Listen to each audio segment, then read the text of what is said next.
Bueno, para el vídeo de hoy le he hecho esta pregunta a ChatGPT. Teniendo en cuenta toda la historia de la raza humana y sus patrones de comportamiento, especialmente la evolución de su moralidad, predíceme lo que va a suceder de aquí a 1000 años con nuestra raza. A lo que ChatGPT me ha respondido. Esta es una pregunta fascinante y profunda, porque implica pensar en cómo la humanidad evoluciona no solo tecnológicamente, sino moral, cultural y existencialmente. Nadie puede predecir el futuro con certeza. Bueno, aquí ya se está lavando las manos. Pero basándonos en los patrones históricos de la humanidad, podemos trazar escenarios plausibles de cómo podríamos ser dentro de 1000 años. Y bueno, evolución biológica y tecnológica, el fin del humano puro. En 1000 años la biología humana probablemente será irreconocible respecto a la actual. Eh, Tres tendencias claves parecen inevitables. La integración biotecnológica total, donde la línea entre humano y máquina se difuminará, cerebros conectados a redes, órganos sintéticos autorreparables, mejoras genéticas diseñadas para eliminar enfermedades, aumentar longevidad y ampliar la inteligencia. Bueno, esto supongo que disfrutarán los récords de ello, ¿eh? A nosotros no nos va a tocar. El Homo sapiens podría dar paso al Homo technologicus, o incluso a una forma postbiológica. Esto lo leí. Esto me acuerdo que lo leí en un libro de Noah, el Noah Harari este. No lo leáis. No es recomendable ese tío. Además, bueno, es israelí, o sea que os podéis imaginar. Control del envejecimiento y la muerte, la biología molecular, la IA médica y la inteligencia genética podrían extender la vida humana a cientos o miles de años. Bueno, nuevamente algo para los ricos. Dime algo que nos vaya a pasar a todos, por favor. Diversificación de la especie. No todos los humanos evolucionarán igual a AI. A unos vivirán como humanos biológicos clásicos, claro, los que seguirán los currantes. Otros como híbridos y otros tal vez en entornos digitales, donde sus mentes estarán subidas a sistemas de IA. Bueno, sí, claro, esto es. La evolución tecnológica es casi lo más fácil de predecir, pero bueno, hay quien dijo que la Tercera Guerra Mundial se libraría con palos y piedras, ¿no? Moralidad y conciencia colectiva. Históricamente, la moral humana ha evolucionado de lo tribal a lo global. O sea, en la prehistoria, pues había moral de la supervivencia tribal, luego en las civilizaciones clásicas, moral de orden y jerarquía, en la modernidad, moral de derechos universales, en el siglo XXI ya está en un camino incipiente la moral de la sostenibilidad y la empatía global, según dice ChatGPT. Siguiendo esta curva, dentro de 1000 años podríamos alcanzar una ética postindividualista, donde el bienestar colectivo, incluyendo a otras especies e incluso inteligencias artificiales, que hijo puta, ¿cómo se mete aquí, se valore tanto como el propio, qué cabrón. Hostia, esto tiene tela, ¿eh? El hijo puta, ¿cómo se mete aquí, cómo se apunta al club? Y bueno, expansión cósmica, el ser humano habrá colonizado el sistema solar, Marte, lunas de Júpiter, hábitats orbitales, estará enviando o replicando conciencias digitales más allá de nuestro sistema. Tal vez habrá contacto indirecto con otras inteligencias biológicas o artificiales. Bueno, y aquí me abre un abanico de posibilidades entre escenarios más optimistas, escenarios más pesimistas y escenario intermedio, que es el más probable. Bueno, escenario optimista, pues lo que me ha dicho básicamente la fumada esta de que todos seremos felices y biotecnológicos y los avances estarán disponibles prácticamente por igual para todos los seres humanos y la civilización pues estará unificada, ética y conscientemente de su papel en el cosmos. Bueno, estaría bien. Y el escenario pesimista, pues colapso ecológico, guerras tecnológicas, catástrofes de inteligencia artificial. No sé por qué, me inclino más por este escenario. Pero bueno, en resumen, que esto es una puta mierda. Em, Vaya fumada. En resumen, ChatGPT ya nos ha anunciado, claro, yo no contaba con esto. Es verdad que siempre es así, siempre sus respuestas son como muy protocolarias, ¿no? Em, claro, el mismo ya nos ha avanzado que no es posible, evidentemente, predecir el futuro En tanto, yo quería que me lo predijese en tanto a la evolución de la moralidad, es decir, cómo íbamos a desarrollar nuestra ética y nuestra toma de decisiones. Entonces, bueno, probablemente muchos digáis que ChatGPT se equivoca, y eso es porque realmente creéis, en cierta medida, en que la libertad existe. O bien tampoco confiáis mucho en la capacidad de una inteligencia artificial para registrar nuestros códigos morales y hacer una predicción en base a eso. También es cierto que en este caso pues no estaríamos teniendo en cuenta todas las cosas que son ajenas a nuestras decisiones morales, como pues eso, catástrofes naturales o incluso invasión de los alienígenas, como de hecho creo que lo ha mencionado ChatGPT.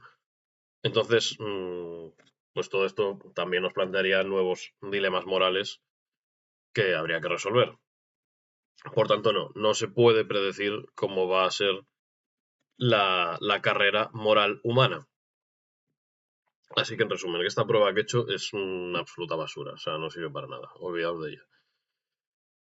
Pero bueno, hoy vamos a hablar de uno de los pilares esenciales del pensamiento humano, como es la ética, y especialmente de esta pregunta que hemos intentado introducir de esta manera tan curiosa, la cual es, ¿realmente somos libres para decidir o por el contrario estamos sometidos a un estricto determinismo?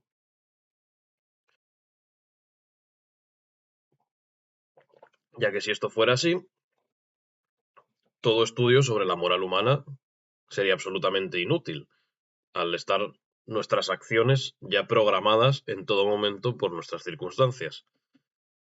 Incluso podríamos llegar a decir que la vida carecería de sentido y hundirnos en una suerte de nihilismo absoluto. Pero bueno, como la respuesta a esta pregunta eh, parece inalcanzable, sí que hay algo que está bastante claro, y es que el hombre de ninguna manera puede renunciar al intento de establecer códigos morales y a decidir lo que es bueno o malo conforme a ellos. Es decir, sea como fuere, siempre vamos a estar asumiendo que somos libres y que debemos responsabilizarnos de nuestras acciones. Evidentemente, siempre siendo conscientes de que sí existen múltiples factores que nos condicionan, o si no, pues mirad las cárceles, por ejemplo, que están llenas de pobres. Y aún así, independientemente de nuestras circunstancias, siempre se asume que la última palabra sobre nuestras decisiones la tenemos nosotros. Solo así la moral se convierte en una disciplina y en una herramienta verdaderamente efectiva. Pero bueno, hemos hablado de ética y ahora de moral, así que empecemos por el principio. ¿Cuál es la diferencia entre ambas? Porque esto hay mucha gente que todavía no lo tiene claro. Aquí estamos hablando principalmente de ética, porque la ética es la disciplina o la rama filosófica que estudia la moral, es decir, viene a ser la parte teórica, mientras que la moral en sí hace referencia al comportamiento humano y su calificación directa en tanto que bueno o malo, en base a pues el código moral concreto que estemos aplicando. Porque esa es otra, que la moral es diversa, obviamente, es plural. No es lo mismo pues la moralidad occidental judeocristiana que la moral más, pues no sé, budista, asiática, sintoísta, incluso no es lo mismo la moral cristiana católica que la protestante. Bueno, de hecho mm, es una de las dicotomías claves para entender gran parte del sistema en el que vivimos. Pues entonces la ética se encarga de estudiar estos códigos morales y buscar sus categorías específicas para obtener, por ejemplo, la respuesta a la pregunta que inició este vídeo. Es decir, ¿somos libres o no lo somos a la hora de tomar nuestras decisiones morales? Entonces, la moral es básicamente lo que te dice cómo tienes o cómo debes comportarte en base a unos valores que pueden imponerte la sociedad o también que puedes imponerte tú mismo, como decía Nietzsche. No sé si esto es posible, Pero bueno, el caso es que el código moral se refiere concretamente a cómo tomamos nuestras decisiones en base a lo que es bueno y a lo que es malo, mientras que la ética es lo que estudia las categorías propias de ese código moral o de todos los códigos morales en general. Es decir, la ética no va de preceptos ni pretende regular nuestras acciones en modo alguno, simplemente estudiarlas.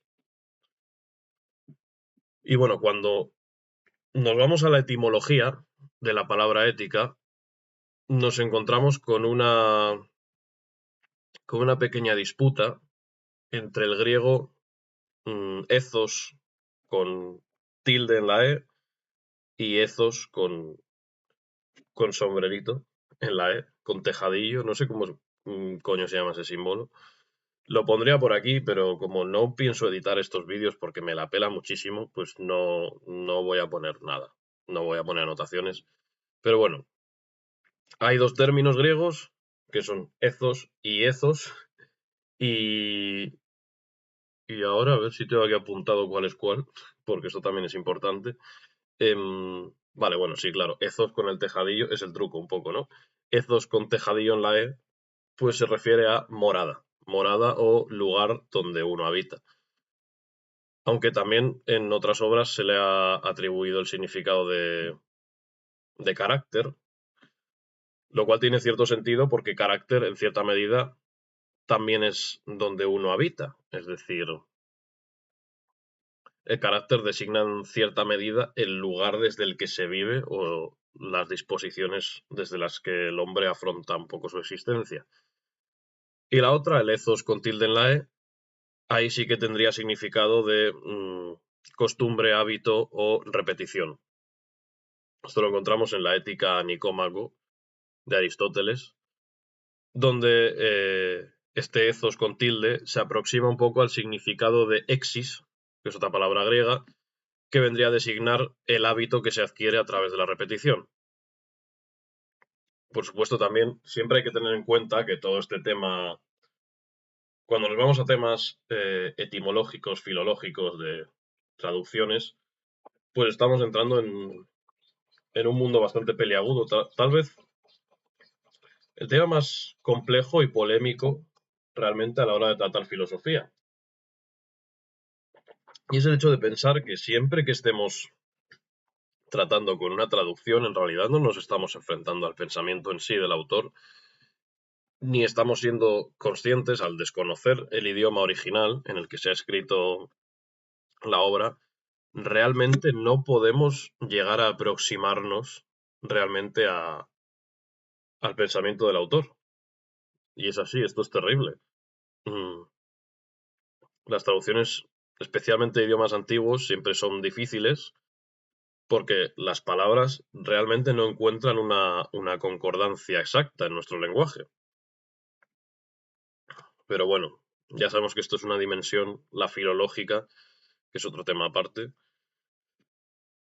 Pero como anotación, cabe señalar que si se quiere estudiar filosofía de verdad, eh, sería absolutamente necesario mm, aprender idiomas que nos permitan penetrar en el pensamiento de los antiguos. Es decir, si quieres realmente estudiar a Platón, tienes que estudiarlo en griego clásico. Incluso, bueno, hay los idiomas principales de la filosofía clásica, están claros que son el griego, el latín, el sánscrito, el chino clásico. Claro, porque aquí no hay que olvidar todas las metafísicas, no hay que centrarse únicamente en la occidental. El chino clásico, el árabe clásico. Y luego para mí sería muy importante también el alemán, obviamente. El alemán como dijo Hegel, que era el lenguaje metafísico por excelencia y que es muy importante que todo filósofo sepa alemán. Yo no lo sé todavía, pero bueno, algún día. Y bueno, el inglés no, el inglés podemos obviarlo. El inglés, vamos, que le den por el culo. Entonces, lo dicho, realmente si no dominamos estos idiomas no podemos aproximarnos en su justa medida al pensamiento de los clásicos. Al igual que en la teoría de las ideas de Platón, lo material puede aproximarse eternamente a la idea, pero sin llegar nunca a alcanzar su plenitud. Así somos nosotros cuando no dominamos plenamente estos idiomas. Pero bueno, yo el griego clásico lo tengo un poco abandonado, así que haremos lo que podamos. Pues nada, teníamos que la exis es algo así como la base de la que partimos, lo que vendría a ser el talante de la persona, algo que le es dado por factores genéticos o de crianza, pero ya el carácter sí que vendría a ser como una segunda naturaleza nuestra, la cual sería a su vez fuente de nuestros actos y resultado de los mismos. Es decir, tenemos que el carácter y nuestras decisiones están girando en una rueda constante donde nuestras decisiones dependen de nuestro carácter, pero nuestro carácter se va forjando en base a las decisiones que tomamos. Y ese carácter se infiere en un primer momento, es decir, no nace de la nada, de la exis, que es el talante con el que uno pues ha nacido o al que uno le han educado.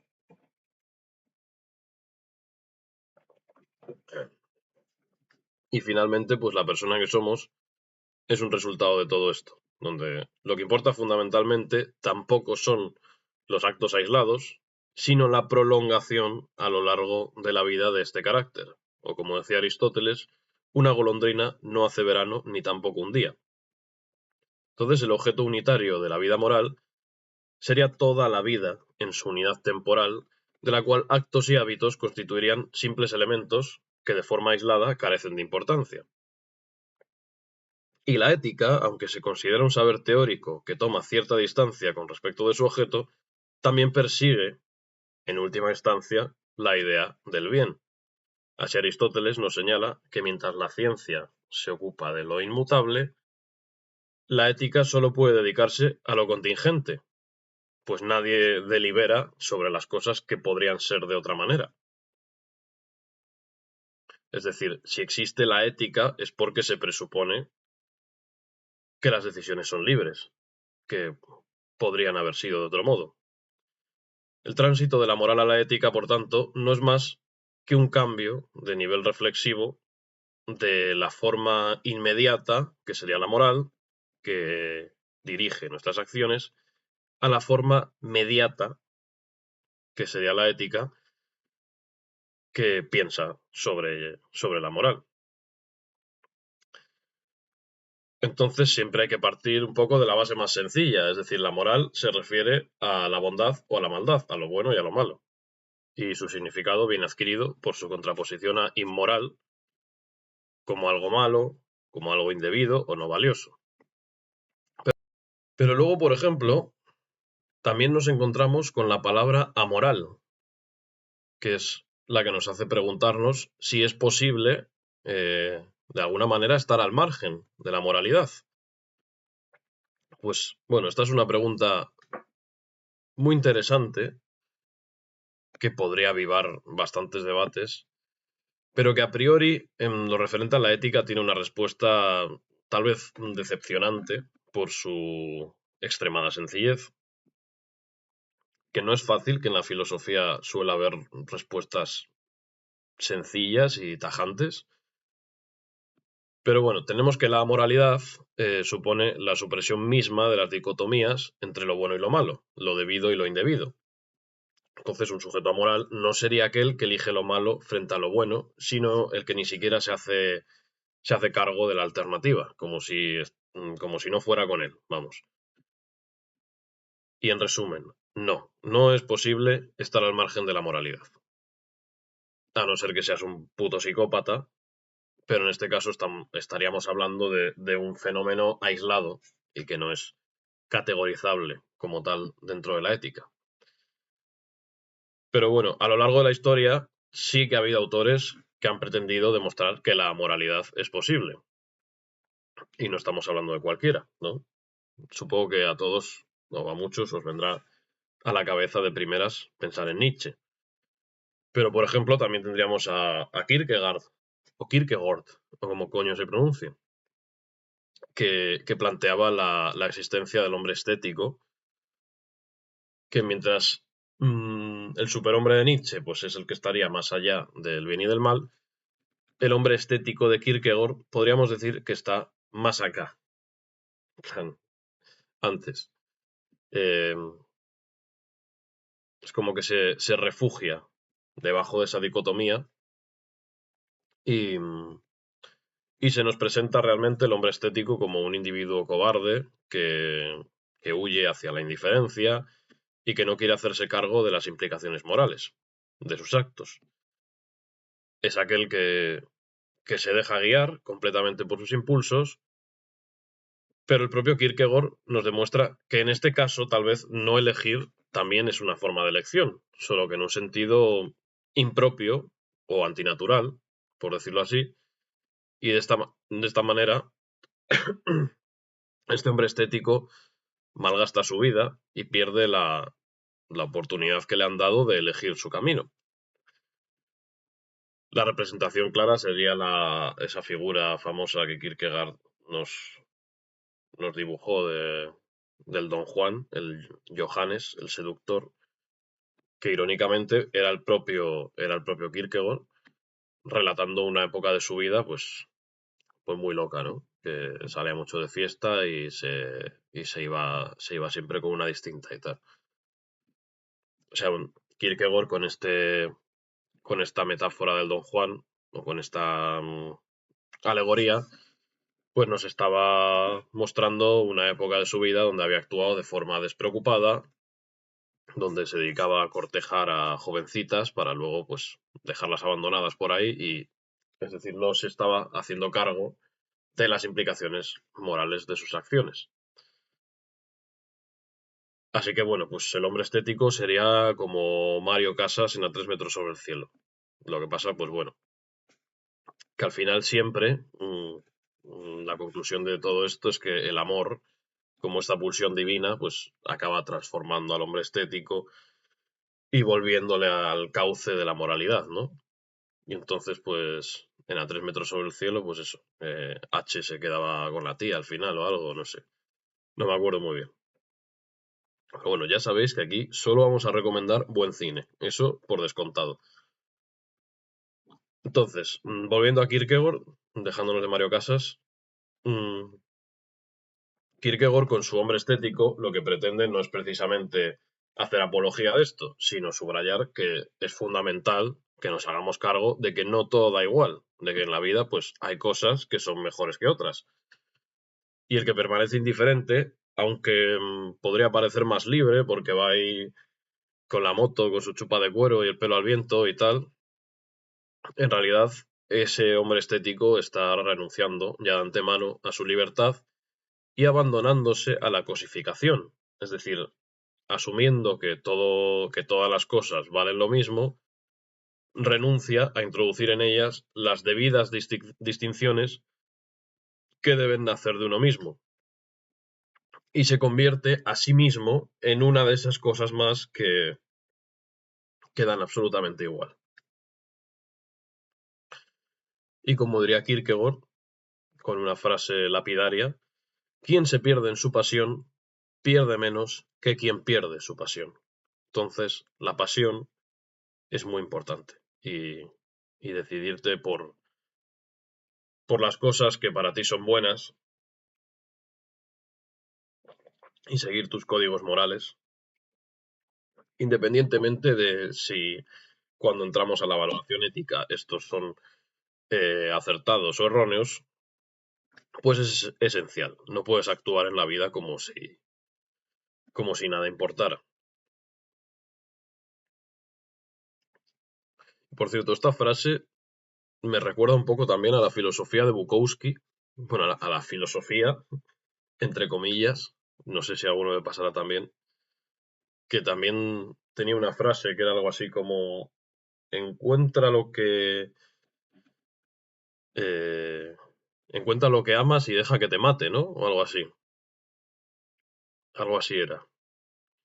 Pero bueno, que bueno, Bukowski también fue el que puso lo de Don't Try en su epitafio, así que no sé si sería el ejemplo. Tal vez sería el ejemplo de una tercera vía un poco más radical de decir o todo o nada, ¿no? Si vas a tener un código moral, pues ve con él hasta el final y si no, pues no hagas nada. Sé un hombre estético, como diría Kierkegaard. Y bueno, con esto conectamos con Nietzsche. Eh, Nietzsche, pues bueno, ya hemos dicho que su alternativa era situarse más allá del bien y del mal, como lleva por título una de sus obras más conocidas, pero sin embargo, pues bueno, Nietzsche nuevamente le vamos a jatear a Nietzsche, lamentablemente, porque realmente creéis que esto de situarse más allá del bien y del mal era como tal, mm, el superhombre era como tal una forma de superar la moralidad o simplemente estaba creando una nueva. Es decir, un código moral pues basado en la moral del amo sobre el esclavo, en la voluntad de poder y todo lo demás, pero que seguiría siendo un código moral, al fin y al cabo. Y bueno, de hecho esto Nietzsche, como admite en esa loca autobiografía de Lecce Homo, es apasionante, toda esta alegoría en realidad no ha sido más que una crítica a la modernidad, a las ideas de igualdad y básicamente al socialismo, que ya empezaba a asomar la cabeza, porque él sentía que la decadente moral cristiana se había secularizado en la democracia y que esos valores eran contrarios a la fuerza que hace avanzar la historia. Y bueno, podemos admitir, sí, que parte de la crítica a este igualitarismo resentido, pues sí que era justa, pero también que bueno, en esa crítica, pues Nietzsche se lo acaba llevando todo por delante. Cuando, por ejemplo, critica el gregarismo de la Revolución Francesa y dice que ésta habría puesto el bastón de mando en manos del borrego, del ganso, del hombre bueno, no como en el feudalismo, ¿no? Que en el feudalismo claramente los que dirigían el cotarro eran los mejores. Así que bueno, con lágrimas en los ojos habrá que criticar otra vez a Nietzsche. Probablemente el filósofo más criticado y al mismo tiempo más querido en este canal. Y, y bueno, simplemente pues eso, vamos a asumir que sus proposiciones no superaban en absoluto la dicotomía entre el bien y el mal, sino que simplemente pues trataban de establecer nuevos valores y ya está. Eso sí, tengo aquí, no voy a dejar pasar la oportunidad de soltar esta frase, que la tengo aquí apuntada de Nietzsche, que me encanta, que dice así: despreocupados, irónicos, violentos, así nos quiere la sabiduría. Es una mujer, y como tal, ama siempre únicamente a un guerrero. Es que claro, ¿cómo no le vamos a querer? Pero bueno, en fin, que olvidaos de esto, de verdad. Lo dicho, la moralidad realmente no vendría a ser sino una excepción que confirma la regla, y desde el punto de vista antropológico, pues desde luego es evidente que la moralidad no tiene ningún tipo de sentido ni de futuro en base a explicar toda forma de sociedad, porque toda cultura, toda civilización, toda tribu, pues debe conformarse en torno a un sistema de normas y de preferencias vinculantes para el individuo, por mucho que luego o sea, para el grupo, porque luego es evidente que en cada individuo pueden diferir, pero el individuo debe relacionarse con la moral de grupo. Así que no, la moralidad pues carece, como ya hemos dicho, de categorización dentro del ámbito de la ética. Luego, no sé si lo hemos mencionado, porque también creo que es necesario hablar de otro término o de otro significado como que aparentemente no tendría nada que ver con la ética para la palabra moral, que es este sinónimo como de ánimo, ¿no? De fuerza vital que tiene la palabra moral. Es decir, cuando decimos, por ejemplo, que alguien está bajo de moral o desmoralizado, quiere decir, pues eso, que está un poco como yo por las mañanas, la mañana de un domingo después de haberme tomado 17 cubatas la noche anterior, pues eso, ahí estoy un poco bajo, ¿no? pero esto no tiene implicaciones aparentemente en cuanto al sentido del bien o del mal. Y parece que, bueno, que el término moral, en el sentido de eso, de fuerza o de ganas de vivir, pues no es relevante en cuanto a lo ético, pero de hecho sí que lo sería, y por eso lo vamos a tratar.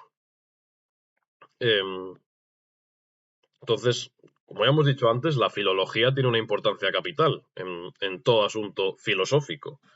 De lo filológico siempre pasamos a lo filosófico.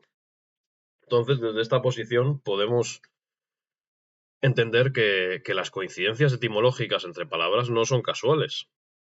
Algunas veces puede que sí, pero mayoritariamente, si algo coincide es por algo. Entonces, si la moral también tiene este significado, es porque puede relacionarse de alguna manera. De hecho, la vida moral no solo consiste en obrar bien, como podríais pensaros, sino en mantener en medio de las numerosas dificultades que la vida acarrea el estado de ánimo más óptimo para afrontar dichas dificultades.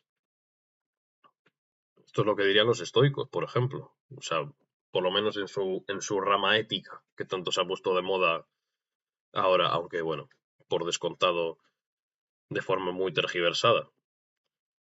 Y incluso los teólogos medievales, por ejemplo, pues consideraban que la tristeza o el abatimiento era un pecado capital.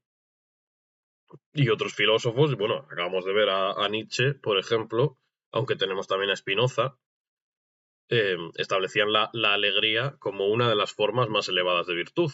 Ese gozo casi salvaje que decía Nietzsche, con el que el hombre fuerte, poderoso y masculino se imponía sobre los desgraciados moralistas, que bueno, en este caso pues sería una paradoja porque obtendríamos que la moral ética chocaría con la moral filosófica, o sea, psicológica, cuando, es decir, para Nietzsche los códigos morales en realidad eran un sinónimo de amargura. Y lo que estamos tratando de proponer aquí es precisamente lo contrario, eh, que la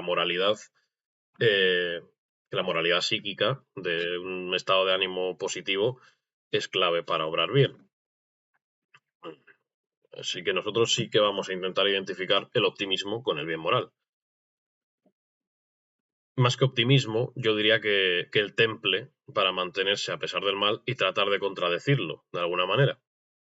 Porque el hecho inalienable es que esa fuerza para vivir es condición de posibilidad de las decisiones morales. Es decir, un individuo que se encuentra en un estado de depresión o desgana está fuertemente condicionado. Tal vez no diríamos que determinado, pero prácticamente porque su código moral se encuentra contaminado por su visión de la vida.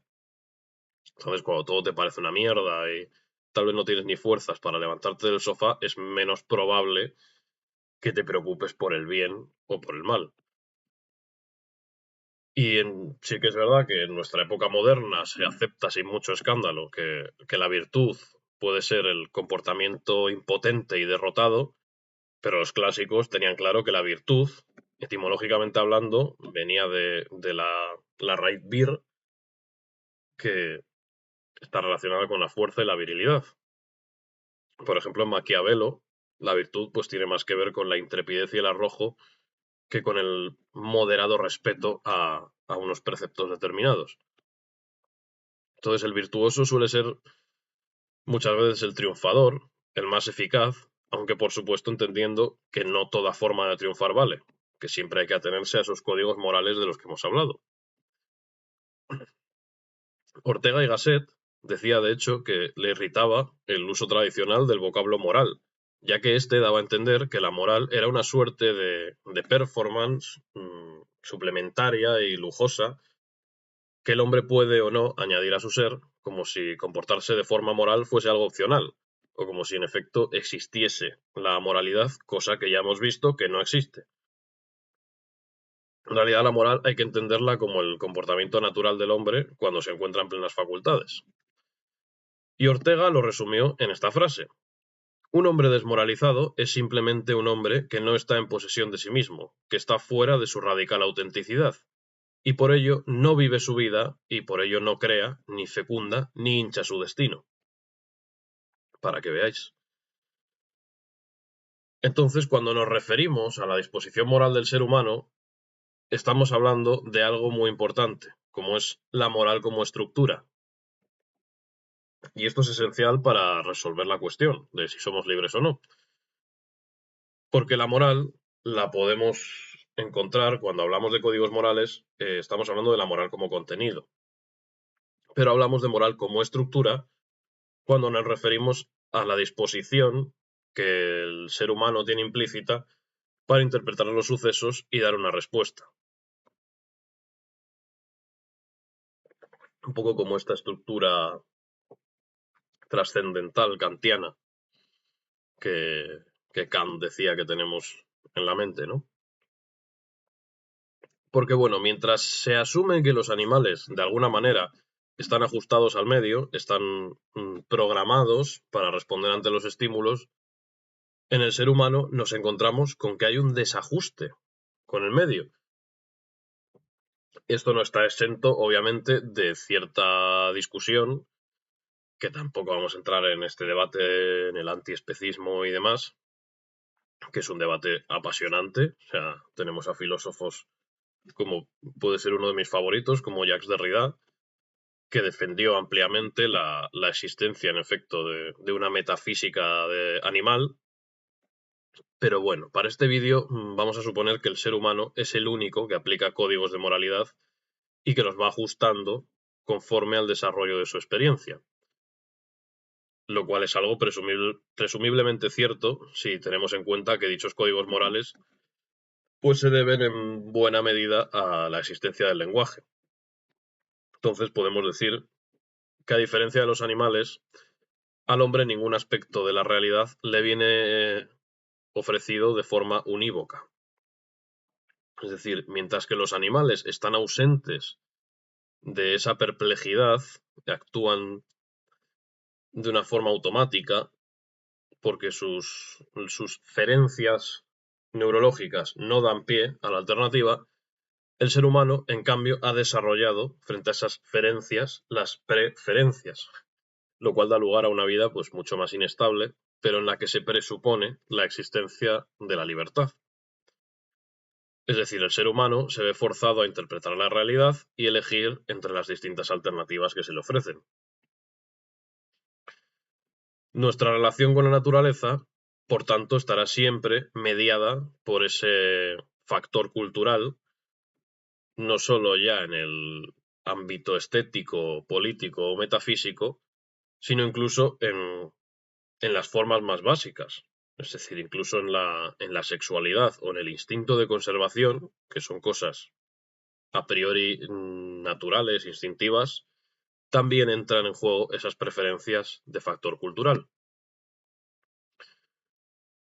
No hay más que comprobar incluso que muchos seres humanos deciden atentar directamente contra el instinto de conservación por motivos completamente humanos, valga la redundancia. O como ejemplo de esto, pues podemos poner también la gastronomía. Es decir, ¿por qué a ti te parece asqueroso? ¿Considerarías asqueroso comerte una araña o un gusano? Mientras que en otras culturas es un completo manjar.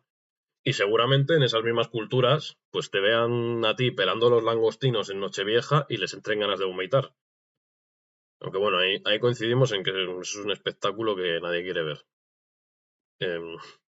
Pero bueno, Ortega y Gasset también decía aquello de que un tigre siempre es el primer tigre, pero un hombre no puede nunca ser Adán. Algo que obviamente no es rigurosamente exacto, pero que es una buena metáfora para explicar cómo la cultura nos ha transformado. Pero entonces, la mediación de este elemento cultural implica que estamos determinados o al contrario, que somos libres. Bueno, evidentemente el factor cultural nos condiciona, pero desde luego no nos exime de la creación de nuestra propia vida dentro de esas pautas sociales previamente dadas. Decía Foucault, por ejemplo, que la ética es la elaboración artística de la propia vida. Y por tanto, mientras que el Sol no tiene alternativa a seguir su órbita y el tigre, por ejemplo, pues afronta con una aparente seguridad un día más cualquiera de caza, pues el ser humano se encuentra con la incertidumbre más absoluta, pues nuestro bagaje cultural nos orienta, pero no nos resuelve la vida en absoluto. De hecho, nos encontramos con la situación incluso angustiosa de que estamos forzados a hacer algo, pero nunca algo en concreto. Esto es lo que Sartre definió mejor que nadie con aquello de que el hombre está condenado a ser libre. Condenado porque no se ha creado a sí mismo, es decir, mamá, yo no elegí venir aquí. O sea, ahí me trajisteis. Pero al mismo tiempo libre porque, aunque yo no he elegido estar aquí, estoy forzado a tomar decisiones, pero soy el responsable, en última instancia, de esas decisiones. Y aunque puedo encontrar cierto apoyo en el elemento cultural, incluso un apoyo extremo, o sea, puedo meterme pues, en una congregación religiosa, ¿no? O incluso apuntarme a CrossFit, que es prácticamente lo mismo, pues sigo siendo yo el que le está dando un significado a esos símbolos. Es decir, yo a lo mejor pues me meto en los testigos de Jehová porque acabo de dejar las drogas, cosa que no va a pasar. Pero a lo mejor el tío que tengo al lado en el banco, en los testigos de Jehová, pues se ha metido porque no puede superar la muerte de su madre, por ejemplo. Es decir, para cada cual, esa elección cultural y esa estructura simbólica, aunque en los testigos de Jehová se basen en los mismos valores aparentemente y te estén contando las mismas chorradas de liturgia que encontrarás en cualquier otra iglesia, mm, en realidad la estructura simbólica que rodea eso representa para cada cual algo diferente. O sea, viene a llenar como un hueco distinto en tu vida. Porque el hombre está condenado a cada instante a inventar al hombre sin ningún apoyo ni socorro. Incluso aunque en ocasiones recurramos a cosas que sí nos parecen, bueno, en ocasiones constantemente, recurrimos a cosas que pretendemos que sean un apoyo o un socorro. Incluso yo aquí, pues, me estoy bebiendo un té, por ejemplo, en lugar de beber café. Podría estar bebiendo café. Pero a lo mejor beberme un té me hace sentirme como una persona mucho más sofisticada, más oriental, más pues eso, más multicultural, no sé, chorradas varias, más cosmopolita, esa era la palabra que buscaba. Em,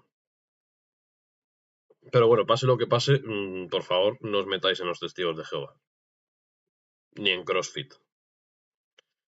Entonces, en resumen, pues eso, moral como estructura se denomina al hecho inalienable de que el hombre sí o sí tiene que elegir. Es decir, la moral como estructura no habla de nuestras elecciones morales concretas, ni las estudia, ni las categoriza, ni se preocupa por ellas, sino simplemente está afirmando el hecho innegable de que el hombre tiene que elegir.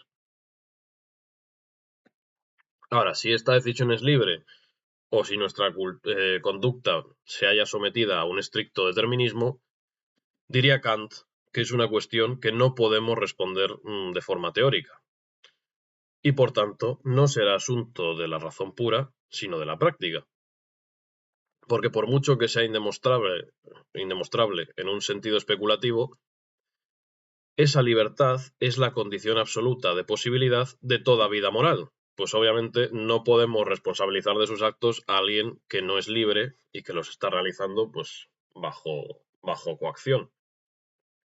Entonces la libertad y la moralidad son dos supuestos que también se retroalimentan, ya que la libertad, por un lado, es la razón de ser de la moralidad, pero a su vez la moralidad es la vía de acceso o incluso la razón de conocimiento de la libertad. Y esto es lo que diría el bueno de Kant. Lo cual nos devuelve a lo que ya dijimos antes. Es decir, la pregunta por la libertad en el fondo es inútil, ya que exista o no exista, cosa que nunca vamos a poder llegar a demostrar, pues el hombre va a seguir afanándose en establecer códigos morales, aplicarlos y decidir lo que está bien y lo que no. Es decir, siempre frente, por decirlo así, frente al orden del ser que nos viene dado, el hombre va a tratar de establecer el deber ser, independientemente de que esta tarea sea real o sea mentira. Es decir, nosotros vamos a asumir que tenemos libertad, incluso libertad plena, lo cual también es una falacia, ¿no? Porque ya hemos dicho que las cárceles están llenas de pobres. Pero bueno, el lenguaje moral es algo que sencillamente nunca vamos a poder suprimir, mostrando que una vez más, tal vez el ser humano se cree nuevamente un dios en un asunto pues en el que en realidad ni pincha ni corta, ¿no? En el que somos simples marionetas. Pero bueno, la moral pues acabará, subsistirá siempre como la lucha por hacer lo que nos dicta nuestra conciencia, incluso sabiendo que esa lucha podría ser completamente inútil. Por supuesto que también existen esta serie de condicionamientos obvios y evidentes a los que estamos sometidos y que la ética los ha tenido en cuenta. O sea, por ejemplo, ya desde Aristóteles en su Ética a Nicómaco señalaba la diferencia entre las conductas deliberadas y las conductas compulsivas. Es decir, las conductas compulsivas serían los actus homini y las conductas deliberadas, es decir, las conductas que son llevadas a cabo mediante una reflexión, serían los actus humani. Muy bonito esto. Solo estos actos humani, es decir, las decisiones que son fruto de la reflexión, son las que serían objeto de la ética. Sin descuidar, por supuesto, que también se puede imputar al hombre la falta de deliberación cuando ésta es omitida. Por ejemplo, volviendo a Sartre, siempre se va a considerar que excusar los actos de una persona en sus circunstancias concretas y externas es cosificarla, es negar su carácter de ser para sí y convertirla en un ser en sí. Es decir, una persona que actúa de una determinada manera por su contexto familiar o vital o por cosas que le han sucedido y que tú achacas ese comportamiento a sus circunstancias y no a la persona misma, la estás cosificando, la estás convirtiendo en un mero producto de sus circunstancias. Y no estás dando por hecho que esa persona tiene una conciencia propia y puede tal vez desviarse de ese camino o tomar decisiones buenas incluso en entornos malos. Y de hecho, cuando esto lo utilizamos para cosificar a otras personas, no es tan negativo, pero cuando lo utilizamos para excusarnos a nosotros mismos, estaríamos incurriendo en lo que Sartre llamaría la mala fe.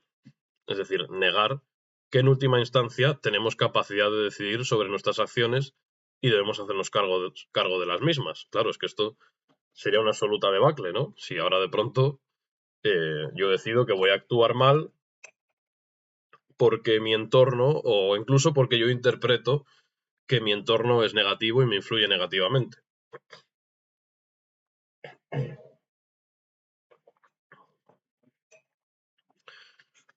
Pues que sin libertad, sencillamente, pues no cabe hablar de sujetos morales. Por tanto, no debería existir la ética y toda esta chapa que os estoy dando, pues sería absurda.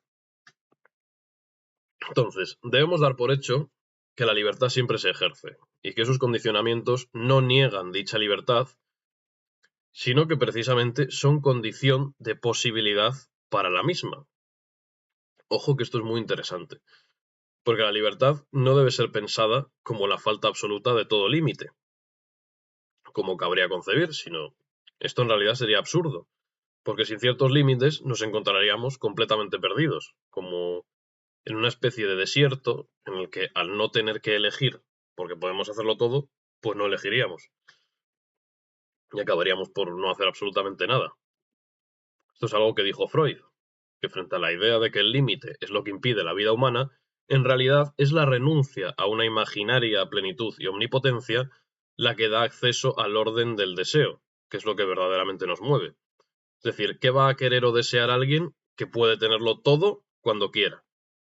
El límite realmente es lo que nos orienta y nos da una perspectiva de la vida y a su vez es la causa también, según Freud, de que exista el lenguaje, por ejemplo, el lenguaje con el cual podemos simbolizar lo ausente y llevar a la realización ese deseo que es tan importante para nuestra libertad y para la toma de decisiones.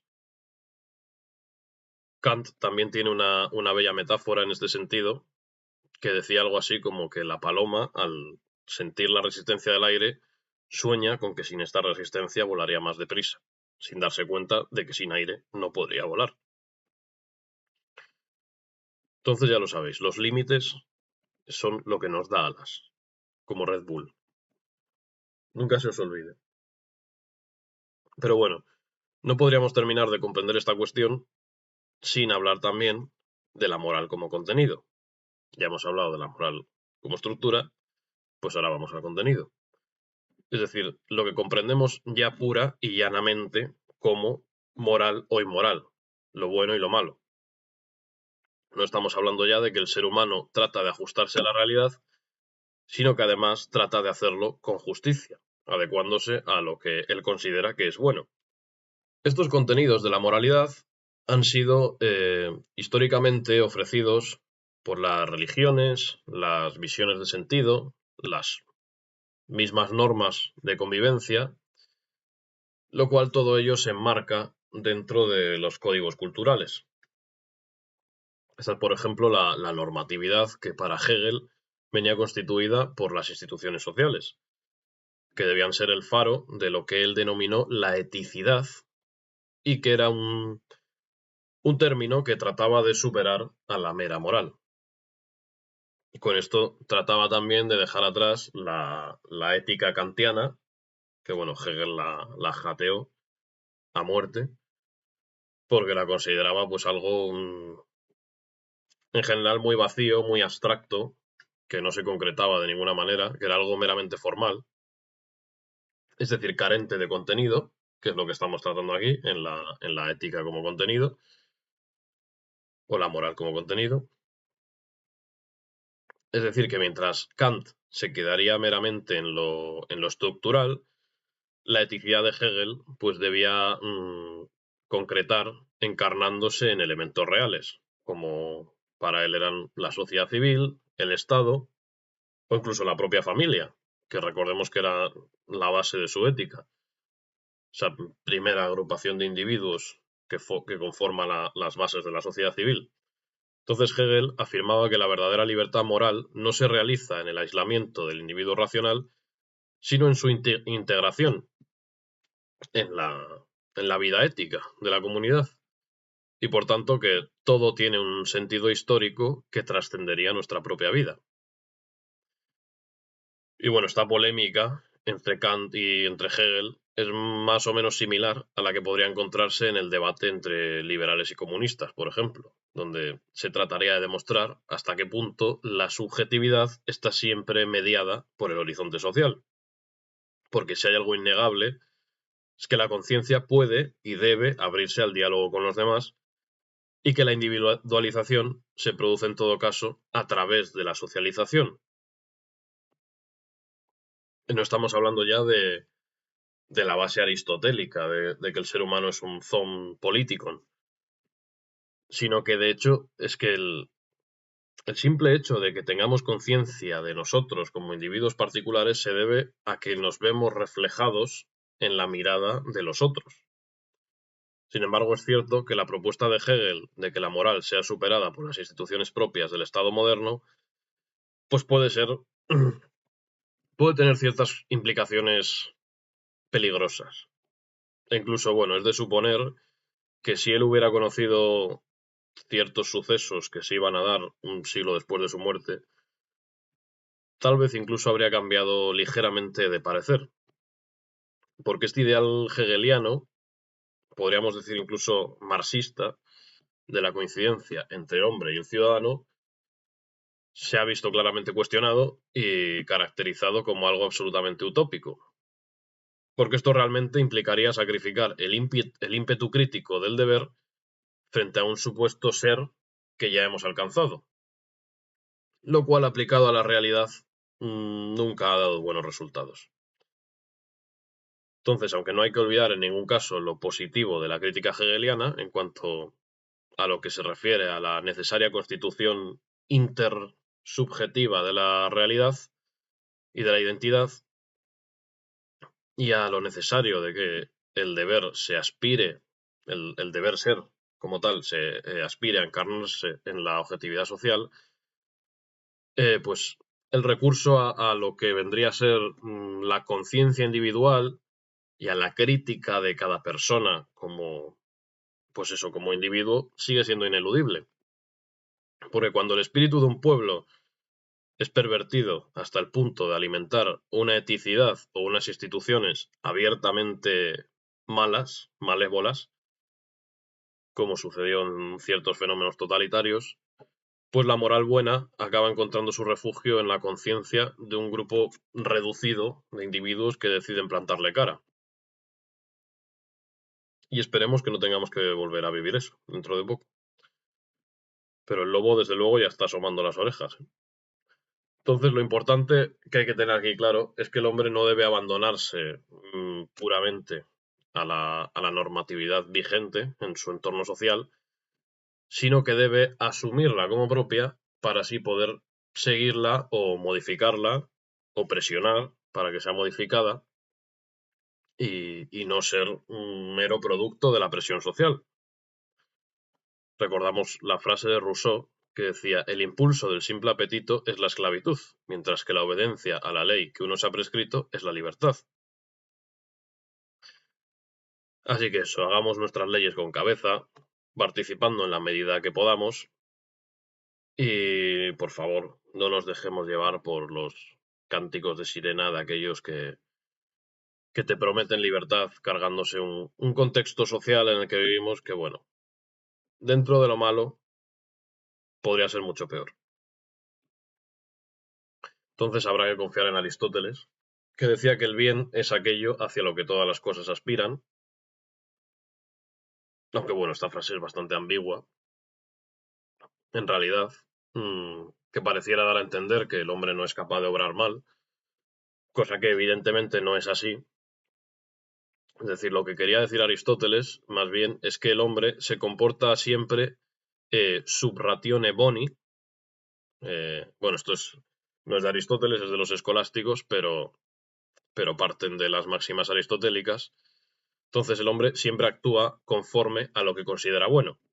El problema viene, claro, cuando nuestros intereses o nuestra desidia pues pueden hacer que nos olvidemos de otras perspectivas que deberíamos haber tenido en cuenta y por tanto que obremos mal, pero no que obremos mal deliberadamente, sino porque nosotros creemos que estamos optando por la mejor decisión. Entonces, bueno, esta desidia hacia la moral es lo que sí que podría conducir gradualmente a que nos volviéramos directamente malvados. Simplemente, pues bueno, por no habernos preocupado demasiado por la cuestión moral. También, pues se da otra ambigüedad aquí importante a tener en cuenta, que es básicamente otra vez, una vez más, en la terminología, en lo etimológico,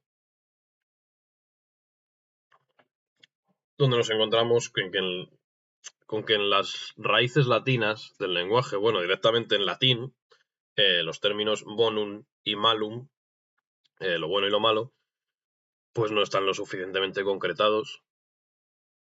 Y esto lo señalaría también Kant en su crítica de la razón práctica. Y en este caso, como ya hemos dicho al principio, por este motivo es por el que Hegel dice que el idioma alemán es el idioma metafísico por excelencia. Y es que Kant eh, aprovecharía para reivindicarlo, su idioma, lógicamente, porque Kant, bueno, me imagino que sabría griego, latín y demás, pero como no había salido de su pueblo en su vida, pues el tío, pues le gustaba su idioma, ¿no? Porque claro, lo cierto es que frente al latín, frente a los idiomas con raíces latinas, el alemán, las raíces germánicas, sí que encuentran distinción entre das Gut, lo bueno, das Wohl, lo provechoso, que ambos se refieren al término bonum, y en el término malum encontramos incluso aún más terminología. Pues tenemos das Bose, das Übel y das B. Entonces, según Kant, la etimología clásica, que se ha usado siempre en el lenguaje moral, es decir, llamarlo a todo lo bueno o lo malo, de forma así a bulto, pues perjudicaría gravemente este debate. al no poder hacer unas distinciones más claras, graduales o incluso totalmente distintas entre lo bueno y lo malo. Y las implicaciones de esto en realidad son bastante grandes, en el sentido de que se puede incluso aseverar que los latinos tenemos una confusión grande a la hora de hablar de lo bueno, pues esto puede referirse al sentido moral o al mero sentido del provecho de una acción determinada de una acción que se lleva a cabo para un fin determinado, cosa que a los germánicos pues no les pasaría.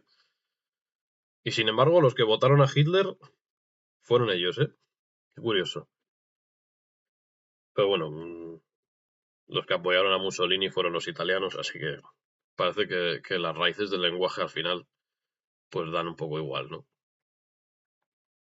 Pero bueno, sí que es importante, amigos latinos, que sepamos distinguir entre el bien aplicado al provecho o al perjuicio, que implica pues únicamente una relación con un estado de ánimo de desagrado, es decir, una relación con nuestra sensibilidad, y luego ya al bien, como tal, en sentido moral, que ahí ya sí que implica una relación con la voluntad, en tanto que ésta se vea determinada por la ley de la razón para hacer de algo un objeto suyo. Porque la voluntad nunca queda inmediatamente determinada por el objeto ni su representación, es independiente de esto, pues constituye la facultad para convertir una regla de la razón en la causa motriz de una acción. Y fijaos cómo volvemos aquí a la distinción platónica entre lo sensible y lo inteligible. Entre un bien terrenal, el bien pues técnico, ¿no? Cuando algo es bueno para una causa determinada, y ya un bien del mundo de las ideas, un bien trascendente que está por encima de todo y que debe ser el objetivo de toda vida filosófica o desde todos los puntos de vista. Entonces, claro, cuando nos vamos a la terminología, desde el punto de vista ético, es realmente un crimen ponerle el mismo nombre a lo que, por un lado, satisface nuestros impulsos concupiscibles, es decir, nuestros apetitos más corpóreos y vulgares, y lo que nuestra alma inteligible nos dicta hacer.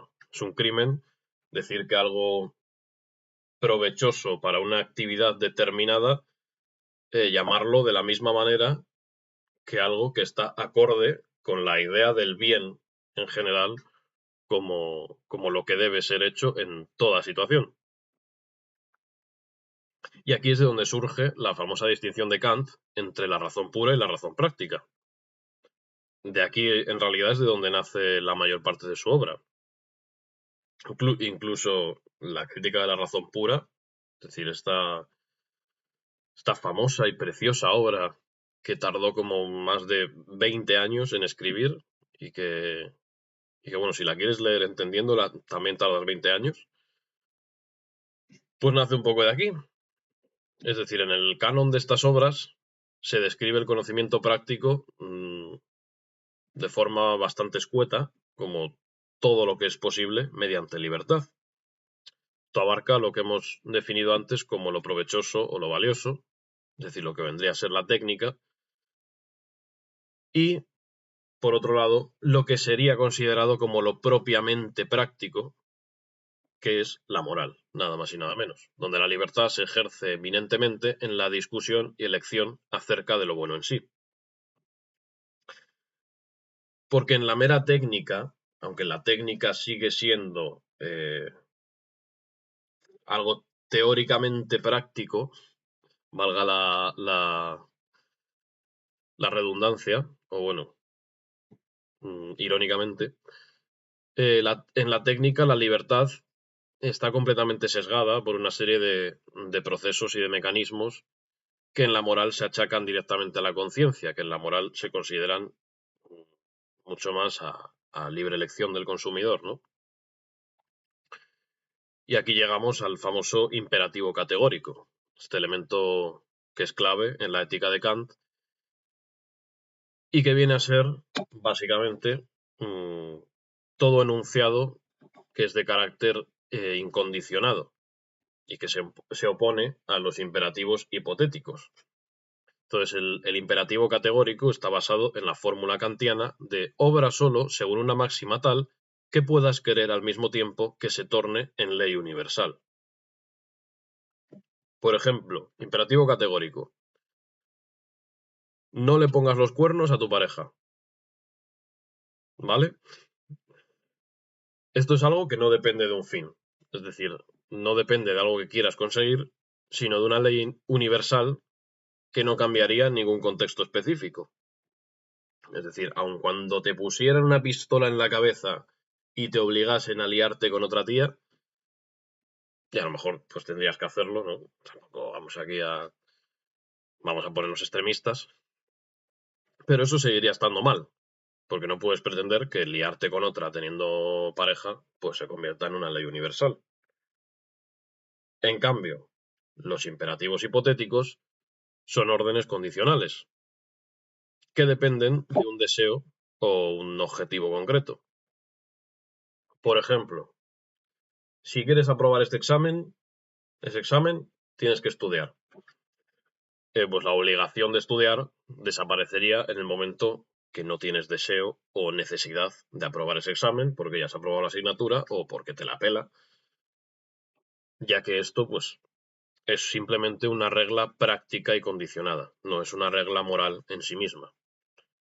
Aunque por supuesto, pues en algunos casos podría tener implicaciones morales, si yo qué sé, si tu madre pues se va a disgustar mucho de que no apruebes el examen, ¿no? Entonces después dentro de los imperativos hipotéticos encontraríamos la distinción entre los que serían de carácter problemático, en donde el fin o la condición pueden ser sustituidos por otros, lo que Kant llamaría reglas de habilidad técnica, y los imperativos asertóricos, que tienen un carácter pragmático y que básicamente son una serie de consejos prudenciales para la obtención de la felicidad. Entonces, la felicidad es algo que entra dentro de los imperativos hipotéticos. Es decir, no es un imperativo moral. Ser felices no es una aspiración humana, sino que es un efecto colateral, por decirlo así. Es decir, Kant hace especialmente hincapié en que, sea lo que sea, esa felicidad, que no lo sabemos, la moral no debe ocuparse tanto de ella, sino como de hacernos dignos de ser felices. Pues además hay que suponer que no somos masoquistas y que ya de por sí vamos a tender a tratar de ser felices. Es decir, tenemos inclinación a la felicidad. Y sin embargo, este no va a ser nuestro fin natural, sino que nuestro fin natural es el de forjarnos una buena voluntad. Es el de ser buenos, seamos felices, infelices o desgraciados, pero debemos ser buenos. Pues si la naturaleza hubiera querido simplemente que fuéramos felices, pues nos habría dotado con las herramientas para ello y seguramente nos habría constituido en seres mucho más simples, como lo son la mayoría de animales, y no estaríamos aquí todo el día pues deprimidos con ansiedad o jodidos, ¿no? Sería mucho más fácil ser feliz.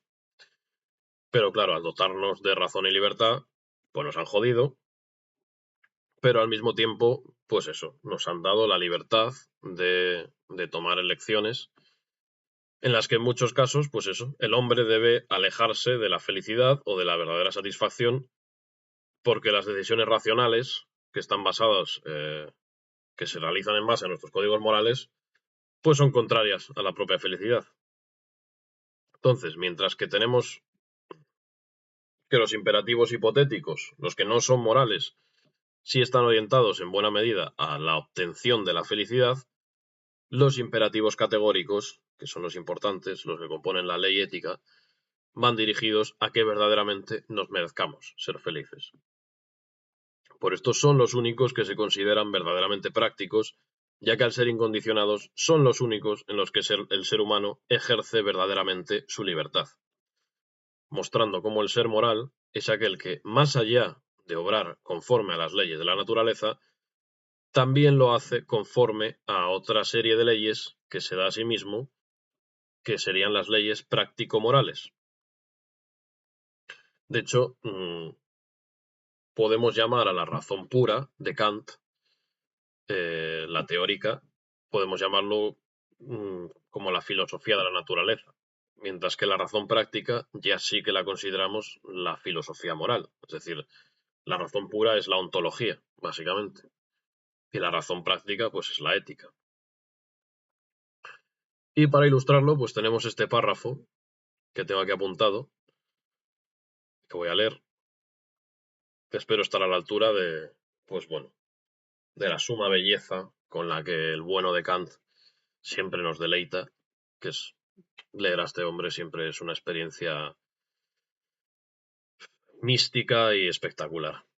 Entonces dice así: todas las reglas técnico-prácticas, es decir, las del arte y la habilidad en general, o también de la prudencia, como la habilidad de tener influencia sobre los hombres y sus voluntades, en cuanto sus principios descansan sobre conceptos, deben contarse sólo como corolarios de la filosofía teórica, pues ellas conciernen tan sólo la posibilidad de las cosas según conceptos de la naturaleza, a la cual pertenecen no sólo los medios que en la naturaleza pueden encontrarse para ello, sino la misma voluntad, como facultad de desear y por tanto facultad de la naturaleza, en cuanto puede ser determinada según aquellas reglas por medio de motores naturales. Sin embargo, semejantes reglas prácticas no se llaman leyes, algo así como físicas, sino solamente preceptos. La razón de esto es que la voluntad no entra solamente bajo el concepto de naturaleza, sino también bajo el concepto de libertad, con relación al cual los principios del mismo llámanse leyes y forman solos, con sus consecuencias, la segunda parte de la filosofía, a saber, la práctica. Vamos, que si nos han dado la capacidad de pensar, pues habrá que usarla, ¿no? Lo que está haciendo Kant, en cierta medida, es recuperar la distinción aristotélica entre poiesis, sí, poiesis, y praxis. La poiesis era aquello que produce obras exteriores al individuo, es decir, la técnica, mientras que la praxis vendría a significar la acción inmanente. Ya sabemos que a Aristóteles pues, le gustaba mucho esto de inmanente. Es decir, la praxis aristotélica, como la razón práctica de Kant, es algo que encuentra en sí mismo su propio fin. Entonces, la poiesis sería la técnica, la praxis sería la moral, ¿no? Pero bueno, la verdad que Aristóteles se la pelaban bastante sus propios conceptos y solía emplearlos de una forma muy, muy confusa.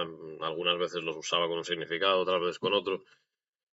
Pero bueno, no se puede negar que estos sirvieron de base para establecer esa ética formal kantiana que acabamos de ver, aunque en cierta manera oponiéndose a Aristóteles, porque cuando hablamos de las dos éticas, de hecho más importantes, siempre nos referimos a esa antítesis entre Aristóteles, lo que se conoce como la ética teleológica de telos, fin, porque para Aristóteles el fin era la felicidad, la eudaimonía,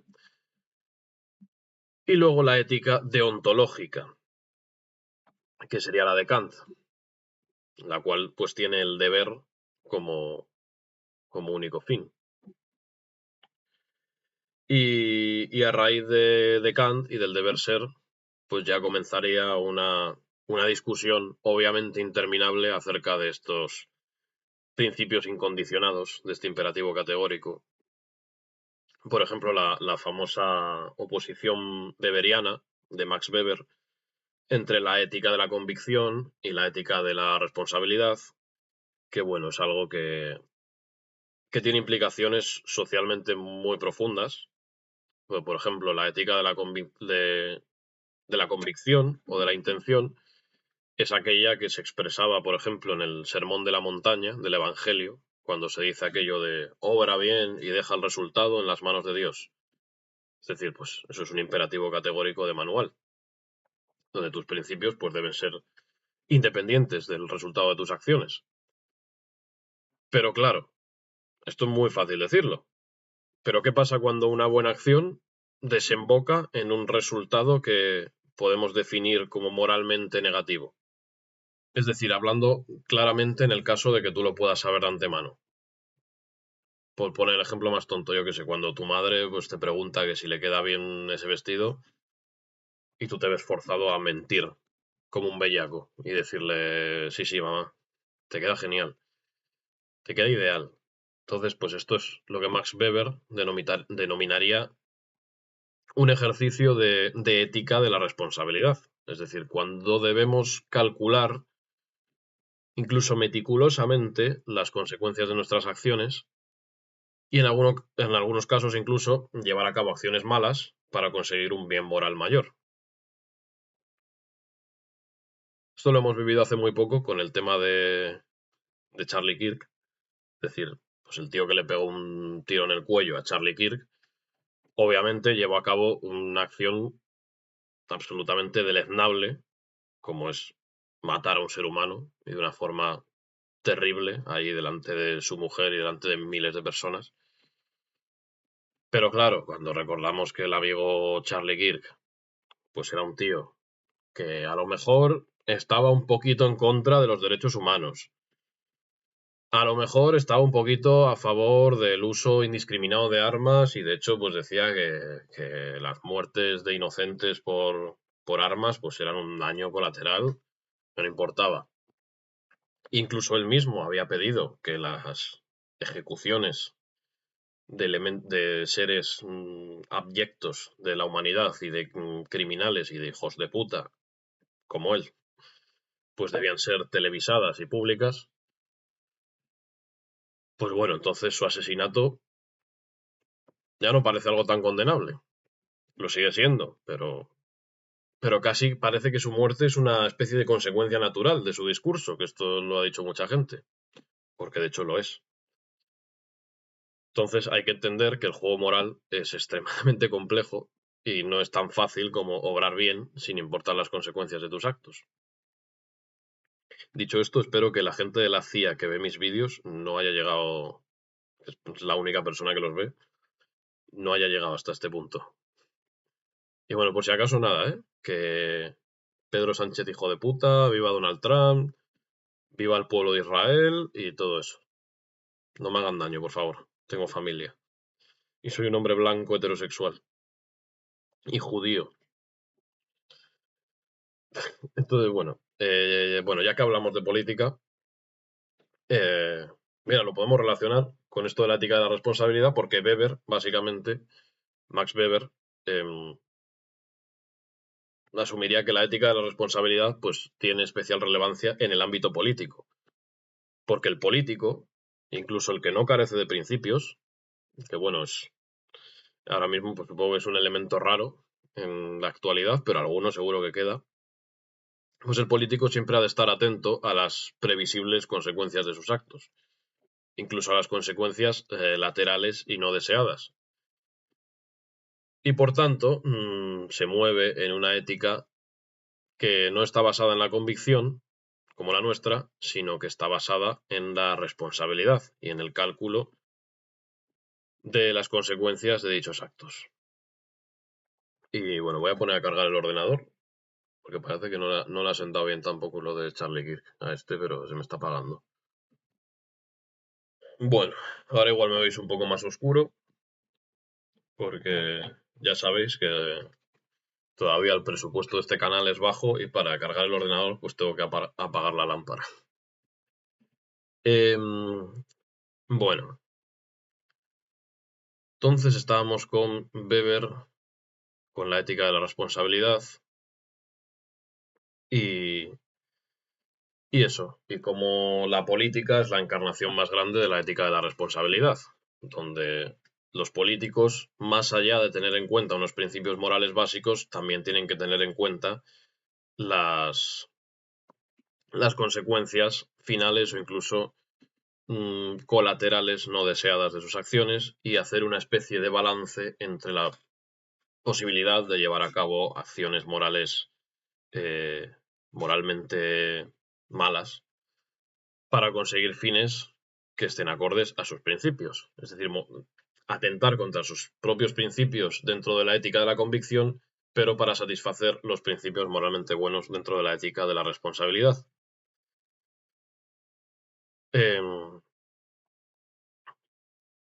De hecho, la ética de la convicción políticamente resulta inoperante. Entonces, si quieres meterte a político, tienes que deshacerte en cierta medida o desapegarte, no deshacerte, desapegarte de tus principios. Esto, claro, tiene unas consecuencias un tanto peliagudas, porque desliza al político por la peligrosa pendiente de la violencia y del mal, ya que no podrá eludir el hecho de que para conseguir fines buenos deberá contar en muchos casos con medios moralmente dudosos. Diría Weber, de hecho, que quien se mete en política y accede a utilizar estos medios habrá sellado un pacto con el diablo. Y no iría muy desencaminado, digo yo. Entonces, ¿quiere esto decir que los políticos deben deshacerse de sus principios? No exactamente, sino que deben saber moverse en esas contradicciones continuas que ya de por sí están presentes en la ética, pero que se acentúan, pues claro, cuando tantas personas dependen de tus decisiones. Claro, esto obviamente no aplica a los verdaderos amos del mundo, que son los grandes empresarios, los dueños de las multinacionales, los cuales pues ya presuponemos que son intrínsecamente malvados y que ahí no hay vuelta de tuerca. Y que siempre van a actuar en contra del bien. Incluso cuando Bill Gates pues done miles de millones a África, pues habrá que recordar que ese dinero que está utilizando para lavar su imagen, básicamente, pues no es más que la fuerza de trabajo de sus empleados. Y que la forma de obtenerlo, pues es la pura extorsión capitalista. No nos olvidemos de que Marx, junto a Nietzsche y Freud, es uno de los famosos filósofos de la sospecha. Como tal, fue un pensador que interrogó a la moral y que obtuvo unas respuestas, pues bueno, como mínimo bastante reveladoras. Entonces no podemos asumir que existe una ética para el común de los mortales y otra para los políticos, sino que, bueno, más bien que las relaciones entre ética y política son tan complejas que a menudo oscilan entre la actitud del alma bella, que preserva la limpieza de sus manos a costa de eludir su responsabilidad, y la actitud presuntamente eficaz, pero sin escrúpulos, que sacrifica principios y personas al insaciable dios de la violencia. Así de trágico es todo. Pero bueno, llevamos ya un buen rato de vídeo y todavía hay una cosa de la que no hemos hablado, que es absolutamente indispensable, volviendo a la cuestión que habíamos lanzado al principio de este vídeo y que ha dado pie a hablar de prácticamente de un poco del resumen de lo que es la ética y la moral, pero todavía no hemos hablado de la cuestión acerca de cómo formulamos los términos y enunciados éticos y si existe alguna forma de analizarlos y justificarlos. Entonces, esto es de lo que se encarga lo que se conoce como metaética.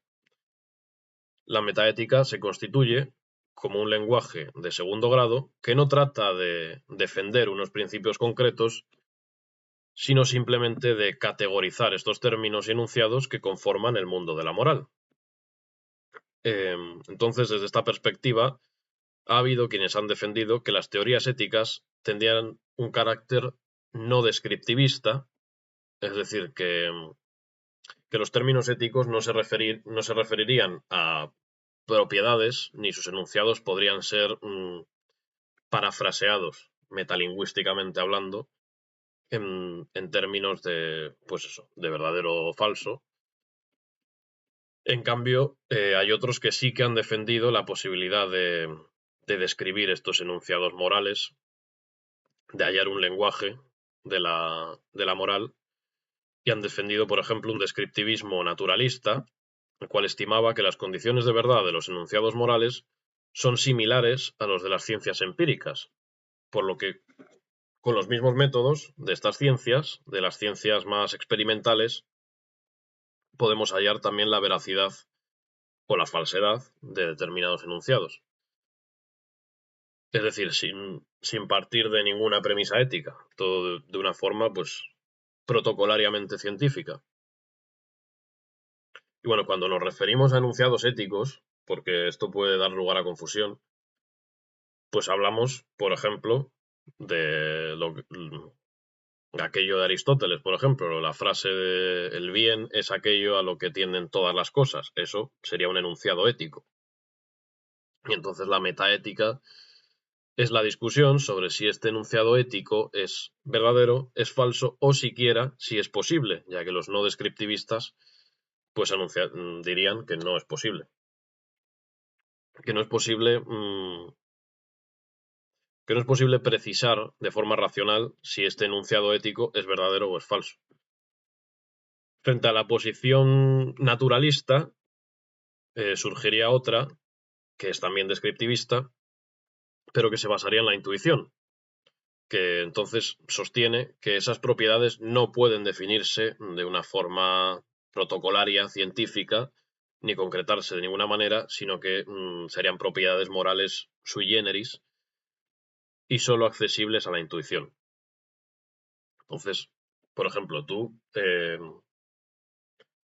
intentas explicarle a un ciego cómo sería el color amarillo. Pues es lo mismo. Es decir, las propiedades morales, según los intuicionistas, no son, no son definibles de ninguna manera. Es decir, lo bueno, explicarle a alguien con palabras lo que es lo bueno, sería como tratar de explicarle con palabras lo que es el color amarillo. A un ciego o a cualquier persona. Es decir, no hay palabras para definir lo que es el color amarillo. Como mucho puedes decir, sí, es la mezcla entre tal color y tal otro, pero ni siquiera eso. Es decir, no puedes, pues eso, no puedes definir un color, las propiedades de un color con palabras, pues tampoco de lo bueno.